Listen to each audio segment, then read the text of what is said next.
G'day Pen, how you going? Let's do the video now.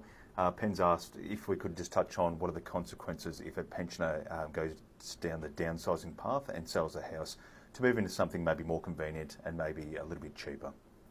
Now, based on experience here and the clients that I've met with who've actually implemented this strategy in the past, the only downside that I could discover is the fact that they may have more accessible assets in their individual names. So for example, if your home was worth $1 million and you downsize in a home worth $600,000, all of a sudden you've got approximately $400,000 sitting in cash in the bank. Now that becomes an accessible asset where the home remains an exempt asset for Centrelink means testing.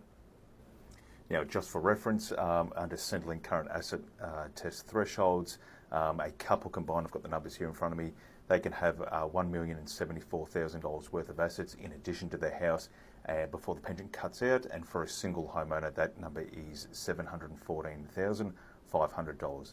So you can see that if you do downsize and come up and free up some capital, that go towards your accessible assets in addition to whatever other assets that you've got. That could be contents, car, investment, superannuation. It's all added together and then your pension's worked out thereafter.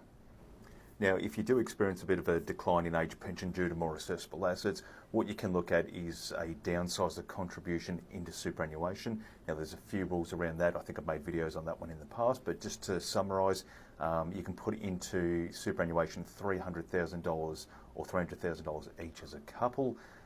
You've got to do that within 90 days of settlement. So once you've sold the house within that 90 days, and that can essentially then go into superannuation. Now, there's no age restriction there, so you can do that after age 75. Once it's in superannuation, you can then kick off an account-based pension and start to receive an ongoing income stream. Now, that may help offset the reduction in Centrelink entitlements that you may have received previously. Now, thanks again for your question. It's a great one. I couldn't think of any more consequences. Generally, as we downsize, it's more of a lifestyle decision rather than financial, but impacts to Social Security is the main one. If you've got any questions, leave them in the comments or feel free to reach out if you'd like to book meetings or have a conversation. Thanks for watching.